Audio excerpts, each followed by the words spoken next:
Sige. Alright, sige. So, i-share ko yung screen. Uunahin ko yung 1M na 1M na proposal, no. Kung 1M Monetary Elite, as we all know, walang charges, Oo, walang 'di ba? entry fee. Walang entry fee. So, doon mas madali siyang i-present, no, yung mga charges. So, again, ito 38-year-old female, ginawin ko kay Carla. Yan, 38-year-old female. So anyway, yung age naman wala masyadong impact unless sobrang laki na ng difference. Ayan. So yeah, 1.25% yung coverage niya, alam natin 'yan. So punta tayo ngayon dito sa Illustrations. illustration. So sige Miss Jean, ano yung tanong mo dito? Ayan. Ayan, kasi parang pag pinakita ko siya, parang hindi, what do you call this? Well, actually, maganda-ganda kasi itong 1M, pero Oo. yung 200,000 na ginawa ko, Oo. na negative agad eh, hanggang layo na negative pa. But the 1M, parang okay naman siya. Okay. Baka you can show the 200,000. Sige, pakita natin yung 200,000. Yung 200,000 nakita ko na rin yun. 192 lang yun eh, di ba? Oo, tapos hanggang malayo na, wala pa rin 200,000. So parang paano yun maging attractive to the client? Ito, 200,000. Kasi sa simula pa lang, 192 eh. Ayan, no? Ayan, no? Tapos tignan mo. Yeah. Anong percentage yung charges yun? Nasa 4% plus 4% ito, bro. 4% ang charge kapag, kapag below 500K. Pag 125 to 499K, 4% yung premium charge. Mm-hmm. Alright? So, kapag 500 to 999, 2%. I think we discussed it also the last time. Kaya, maganda rin ma-mention natin yun kay client.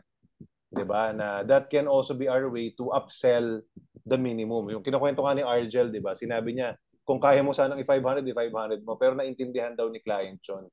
No? In fact, even the top ups, 4% ang charge mo kapag ganito. Kapag Monetary Elite ang start mo, kahit 1,000 lang ang top up mo, wala nang charge. Yun yung advantage talaga ng initial premium.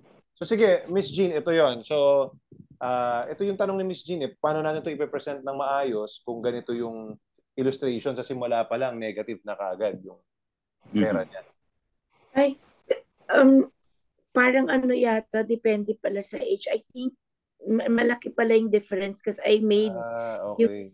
end sa age ko hanggang 20 years na nasa 175K pa rin.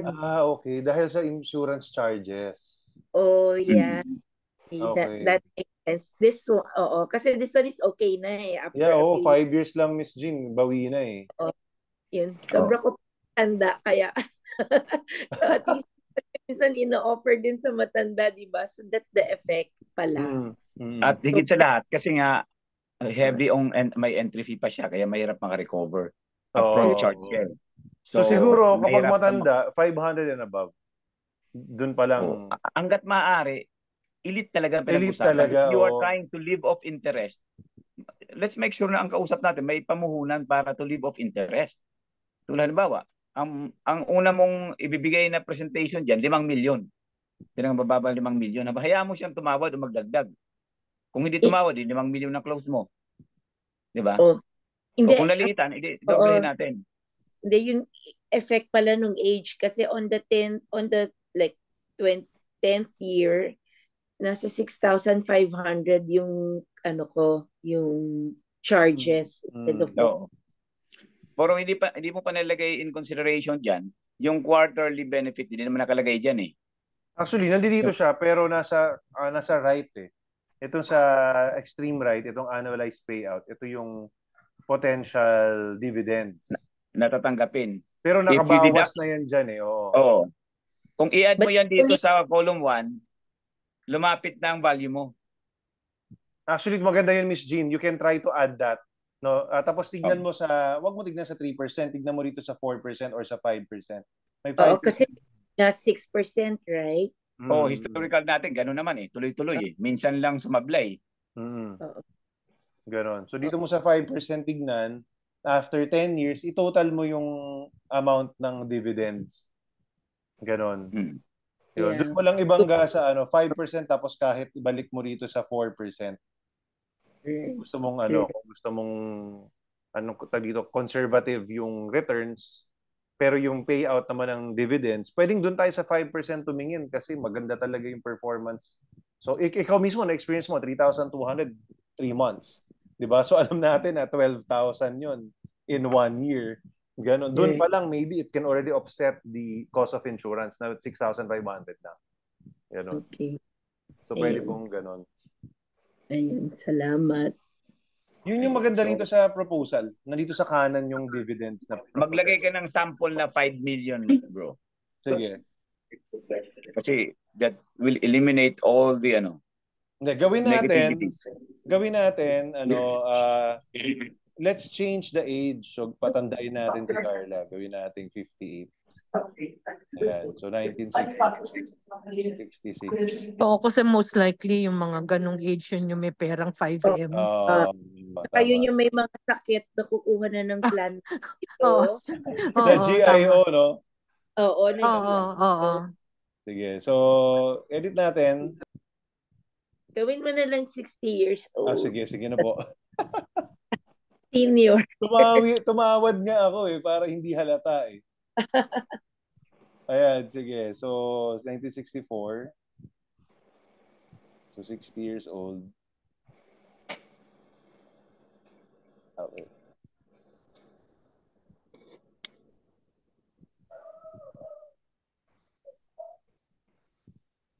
Sige. So, tignan natin yung...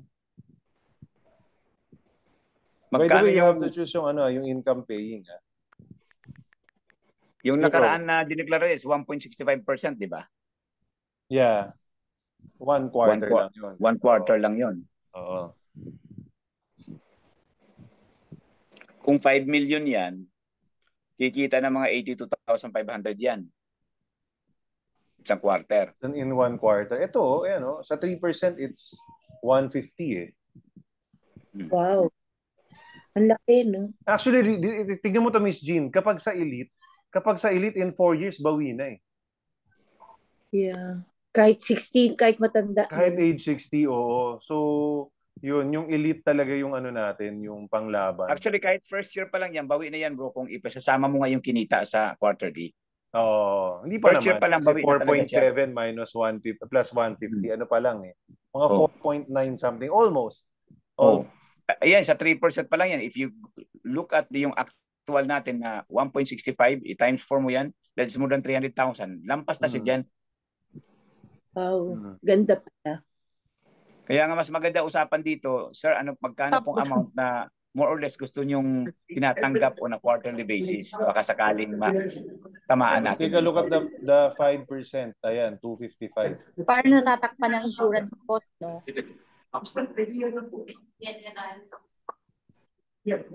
When do you think the insurance charges will catch up doon sa natatanggap na payout? No, yun ang tanong. Kasi inisip ko dyan, DJ, kung kunyari, tumaas na yung insurance charge dahil nga, di ba yung insurance charge tumataas lang naman yun kapag yung account value maliit, so much smaller na than the 6.25. Tama. Than the 6,250,000. Tama. Yun yung no? So, kunyari, malaki na yun.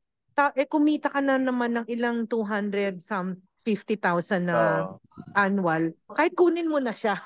Kung ayaw mo, takot ka na kasi tumatas. I-withdraw mo na o redeem mo na. Tama.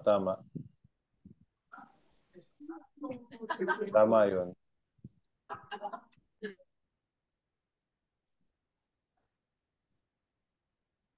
May lang din pala rito, no? Meron akong napansin. Talking about insurance charges. Tama ka, kapag bumagsak yung value, nagkaroon pa rin ng market crash.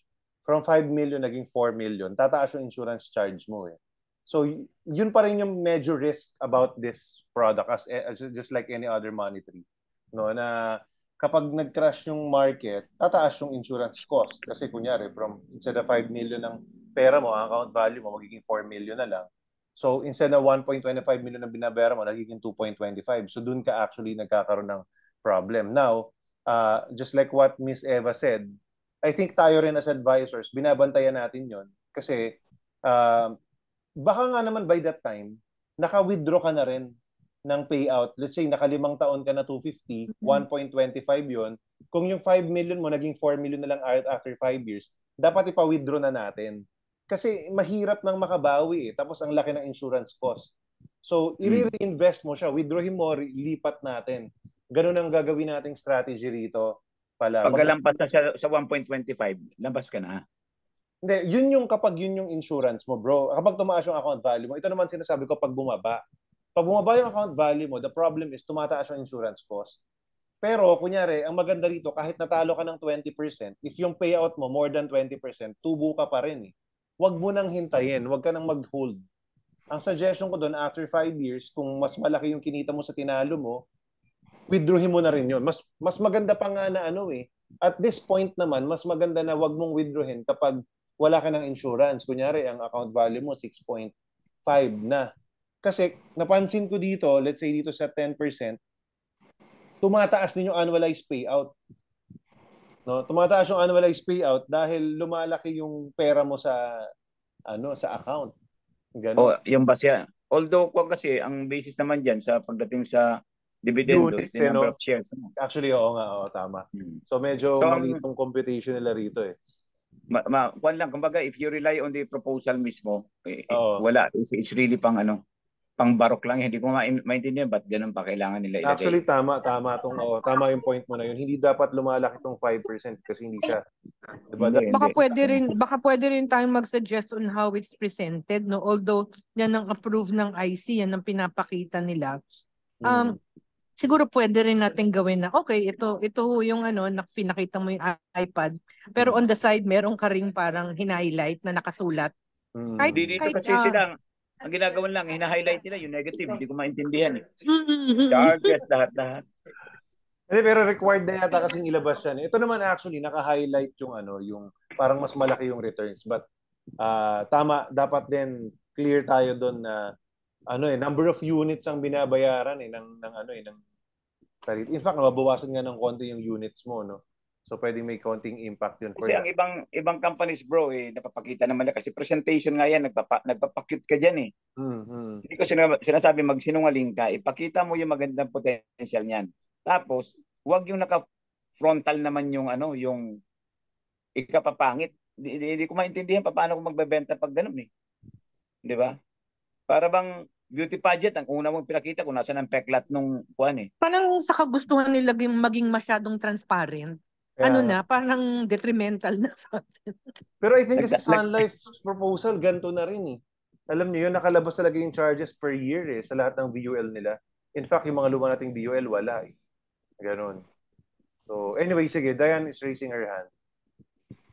Hi, actually, I have a question po regarding dun sa may charges. Kasi when I presented that to a client, sabi niya, yung concern talaga nila, number 1, mataas yung initial charge.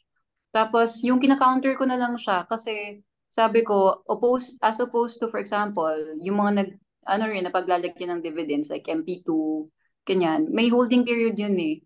Dito dito wala naman technically eh. Like even if it has withdrawal charge ng first year, 5%, kung kaya naman mabawi dun sa dividends, pa rin siya? Pwede pa rin niya i-cash out. Tapos minention din niya, yun yung actually biggest concern niya, yung charges, yung initial charge, malaki. Tapos I also have another client na nagsabi, about din sa charge, kinompare naman niya yung fund management charge na 2% versus sa VOO daw, which is 1% lang. Although she understands that it's different instruments naman. Yun. Pero yung general objections ng clients ko would be yung charges talaga. Siguro ang sasagutin ko. Kasi again, sige, if the amount is less than 1 million, naha-highlight yung tawag dito, yung charges. Kasi nga, magkano na kagad nababawas sa'yo.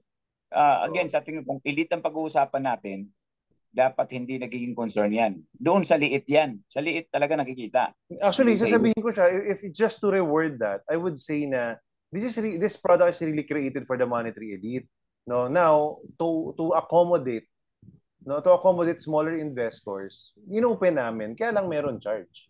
Kasi 'di ba ano yan merong processing, etc. Mas marami kayo, mas marami papasok na ganito. So, just to accommodate that, talagang meron charges. No, siguro ganun lang natin i-highlight yun para taasan nila, try nilang taasan yung entry nila. Ganun. So, that's also one way. Actually, ako personally, I don't like selling monthly below 500. Sa totoo lang. Kasi bro, ang idea na may tinatanggap kang mga dividendo is like living of interest ka nga. Kung ito ay simple bond lang, hindi naman bond to, pero mix yan, no? So, how can you be so happy receiving an amount of money na yun ikabubuhay mo kung ang pinuhunan mo maliit? Ngayon, kung nagpapalago ka pa lang, para lumaki ang base mo, welcome kang pumasok dito, pero may charges na ganyan. Tama. Yun yung best answer. Yun yung best answer doon. Parang this idea is really created para kapag meron ka ng lump sum, na big lump sum of cash. No, just to accommodate the retail investors, sabi tawagin na natin ganon, meron lang charges. Ganon. So, di ba, parang that's the price to pay to join the elite. Ganon yun eh. Yun yung realidad. Siguro, oo. Tama yung sinasabi niyo pareho. Siguro lang, talagang we put the ball or the decision sa kanila. Parang, ito ho, pinresent namin, ganyan. Pero, if they cannot sleep at it, parang they'll lose sleep over it, ganun. Best na hindi dyan lagay. Kasi kung yun lang yung pera nila, bakit? Di magtingin rin sila kung saan nila pwedeng ilagay. Baka ikatuwa pa nila yun sa atin na hindi tayo masyadong nagpipilit sa kanila na ilagay sa atin, di ba? Yeah. Tama rin yun. Ito, like sabi nga ni Jerica, yung VOO, walang payout. Sometimes hindi kailangan i-compare. Kino-compare nila minsan sa hindi comparable product. Ay, hindi. Saka hindi lang yun. Baka naman sa video, pag nilabas mo yung pera, ano rin. Ano ba yung tawag doon? Kumbaga, naka-backload instead of front load. Ganon. So, sabihin mo, dito ang charges natin front load. Baka naman doon, may malaking pag-exit fees. Ganon. Oo. Anong company ba yung pinag-uusapan natin? Kung saan nilalagay. BDO yata yung isa. Kinumpare yung charges. Mas maliit daw. VOO. As in yung VOO index sa S&P 500. Miss Eva. So ano siya, global funds din. So, pero sino nag-cater dito na company? Hindi niya sinabi exactly eh. So this one is not, hindi siya Dayan, hindi siya apple to apple kasi yun plain investment lang, wala nga insurance yan. Wala insurance. Oo. Isa pa tapos yun. may natanggap din po ako na objection na gusto sana niya pero it's an insurance product at the end of the day. So, ayaw niya ng insurance. Ayaw niya ng insurance. Kasi kay age ko to eh. Tapos, I know that he has the funds because he's working in tech. Tapos, siya yung tipo ng tao na he's building his wealth. Kasi family business sila before. Tapos ngayon, he's building his wealth. And he's earning about 270,000 a month in tech. So, talaga siya, meron siyang funds. Pero sabi niya, at the end of the day daw, yun nga, kinonsider niya to. Kasi sabi niya, it can be a good avenue for him to park his money. Pero yun nga, ayaw niya ng insurance component to it. Sabi ko naman sa kanya, once bonus na lang yung insurance kasi once winidraw naman siya in full, wala naman na talaga siyang insurance eh. Yung main purpose ito is for you, di ba, to park your fund.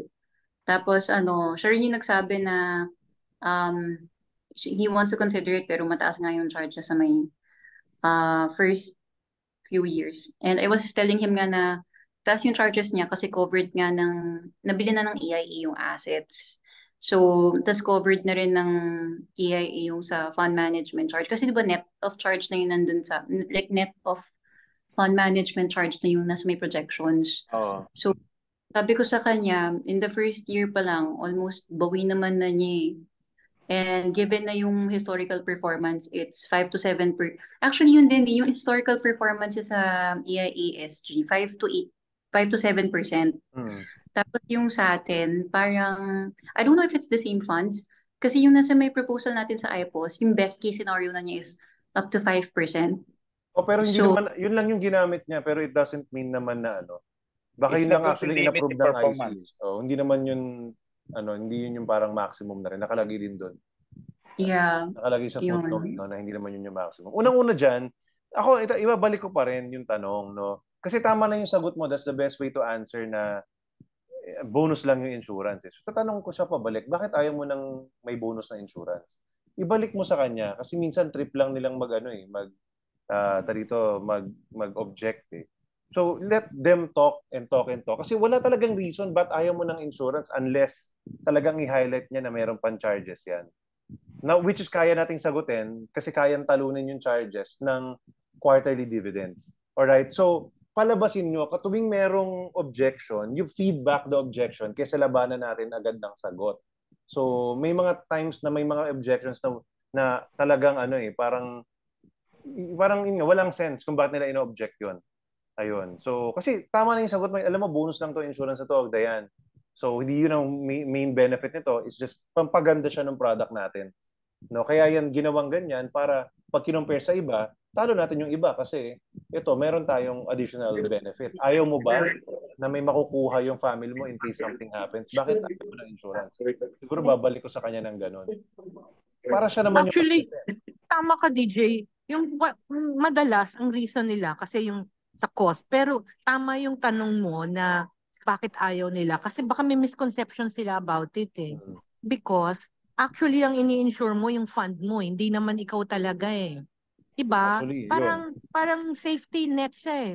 Something happens to me, okay, apples to apples, kanino mo siya kino-compare? Pag nilagay ko lang sa mutual fund ng bangko, yung ganun. Ang ganda ng sagot Dapat, na yun. dapat yun yung kino-compare, hindi kino-compare sa iba-ibang other products kasi unfair yun. Hindi mo siya ma-evaluate ng tama.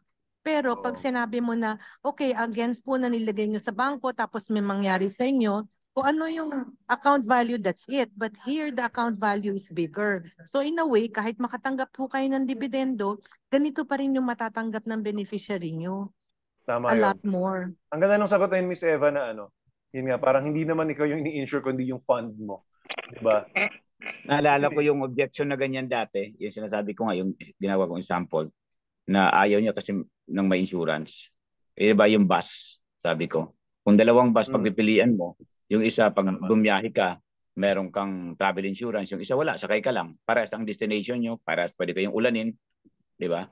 Parehas malulubak, di ba? You know, the market cannot be just even, pwedeng lubak-lubak yan.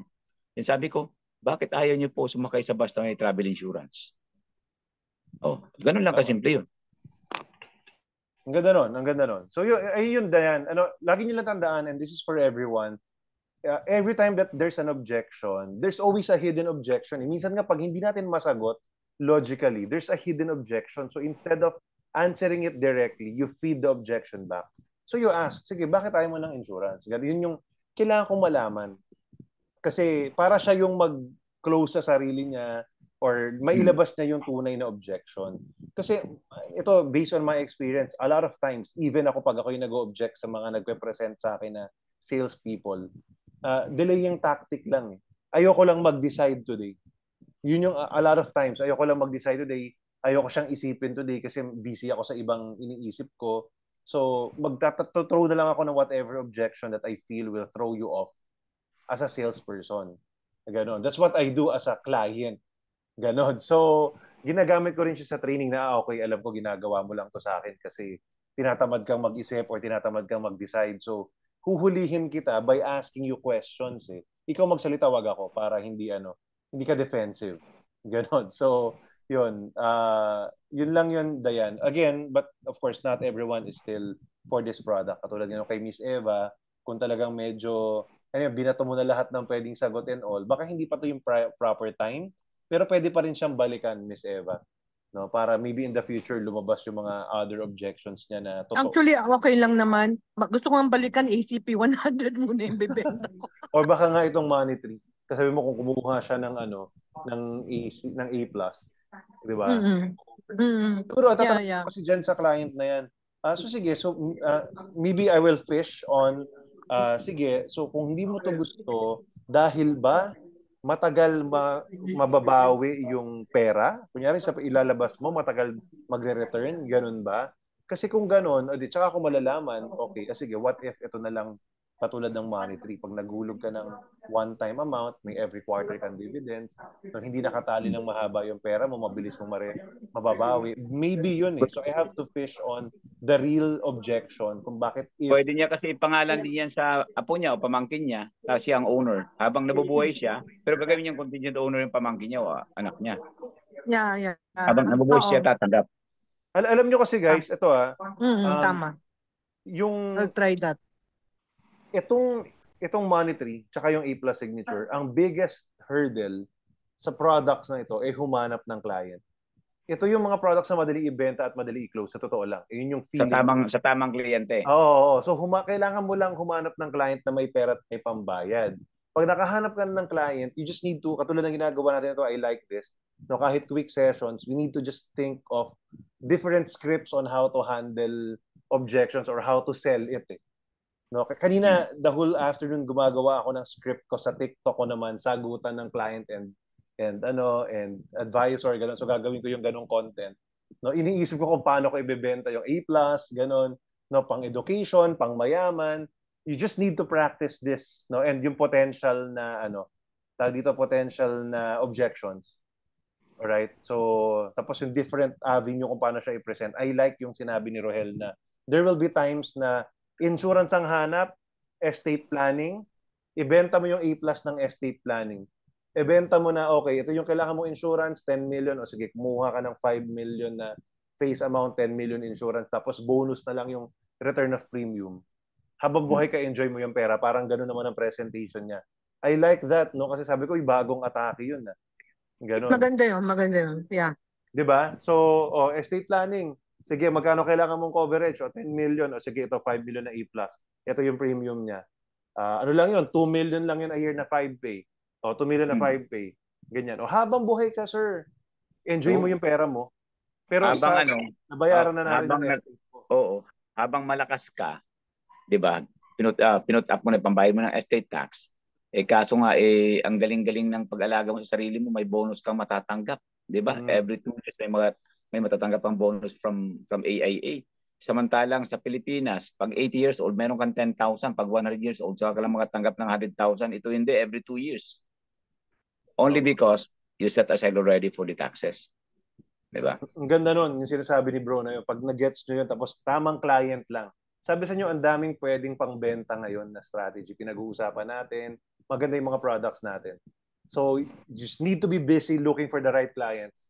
No, so sobrang ito opportune time, excited ako sa Star Group kasi maganda yung mga products natin ngayon, no, na review natin. Pati itong palabas na A-Life Prime na to. Yung 2-pay lang yata na na A+ signature. So yun lang. So any questions pa?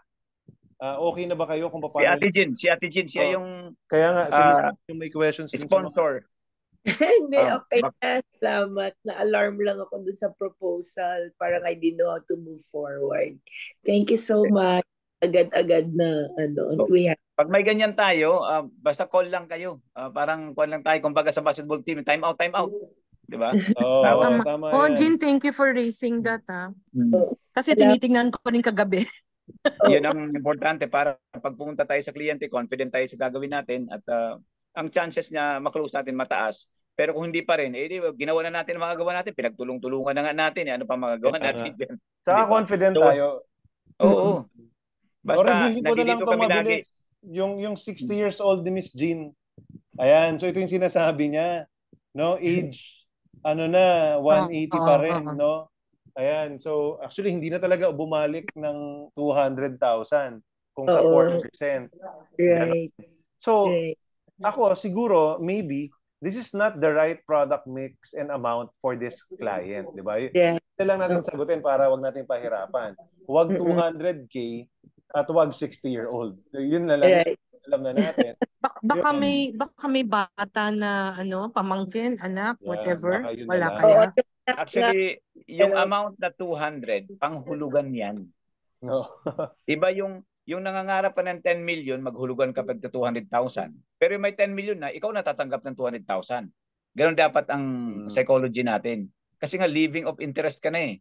Pero pag wala ka pa doon base, it's always, di ba, tinatanong natin, pag kayo po ba nag-retire, magkano po ba ang gusto nyo tanggapin buwan-buwan?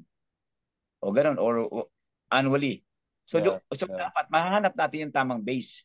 In this case, wala pa siya ganung base. Yeah. Hindi natin minamaliit yung kanyang pera, hindi natin minamaliit yan. Hindi lang tama sa Hindi, mindset. Not the right product for them. yung anak lang to na bagong trabaho lang, tapos nagtanong, what do you have?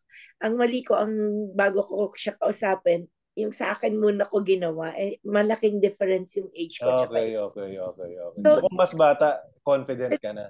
28 years old.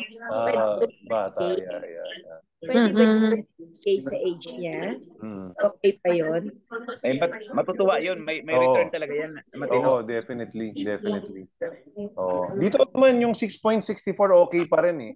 Kung 6.64 yung product. Alam niyo yung yung product na yan para sa akin will touch 3 items eh. Security because it has insurance, some level of stability because there'll be liquidity na tatanggap quarterly, and of course potential growth. So security, stability, and growth. Lahat covered. Ang underlying fund, di ba, stocks ng Singapore? Opo. Actually, hindi lang Singapore, Miss Jean. Yung Microsoft, global fund siya, like, di ba, may Microsoft, if you remember. May Alphabet pa nga eh. May Alphabet, ganon. So, hindi lang siya, 50+%, more than 50%, I think 57% as of the moment, fixed income. So, fixed income, lang po yung manager, the fund manager, pero hindi lang siya sa Singapore naka-invest. Talagang global siya. Kaya sobrang sky's the limit eh. Yun. Dapat nga actually hindi lang 10% ang pinag-uusapan. Kumbaga dati yung 10% nakakap lang tayo dahil Philippines. Pero right now, ang laki ng potential na mag-perform talaga ng bigger than 10. At saka yung fund management charge, can you imagine? 2%. Nakakapaglagay ka ng 125 or 200,000. Tapos nagmamanage sa'yo yung mga fund managers ng Singapore. Tapos ganito lang yung binabayad ng fund management. Oo. Di ba? Yun. I think yun yung yun yung pwedeng i-highlight. Actually, sobrang ganda. Compared Sobrang sa ganda iba. ng product. So the more we have closings about this, the more let's convene and just talk more, no? Gano. Maganda to. I like this setup kasi kahit mabilisan pero talagang purposely may ina-attack tayong Bro, para lang tayong nasa opisina yung pagkatapos ng unit meeting. Tapos nagkukwento-kwento tayo about wala lang kasamang kape. Kanya-kanya lang kape dito. Yun na nga lang, Actually, tama to kasi, and again, nag-exclusive tayo sa Star most of the time. Kasi like, ako, pinopromote ko pa rin yung, mag-24 policy counts kayo para may Star session tayo. So I also like this na may exclusive Star session na mabilisan lang. Para yung mga bago, di ba, they will feel, wow, part ako ng Star. So tataas yung level. Yeah. Ganda ng talk niya na Anjo Berba kanina na MDRT lang ulit. Alam niyo yun, sabi ko, dapat ganun yung training natin sa mga bago natin. So talagang... Napakahaba nga lang masyado. Ang haba lang ng talk. Sabi ko nga, pang-annual siya, annual meeting. Oo, no? Ang ganda ng talk niya, mahaba lang. Pero again, I like the rally, passion. mga ganun. I like the passion. Sobrang tama lahat ang sinasabi niya. Yung kanyang natutunan simula 1980, itira sa atin isang session. Yari tayo. Kaya nga. Pati yung training na requirement, no? Anyways, passionate lang talaga sabi ko nga, biniverbalize lang niya yung mga kailangan natin gawin. Verbalize, yeah. Sige, so thank you everyone.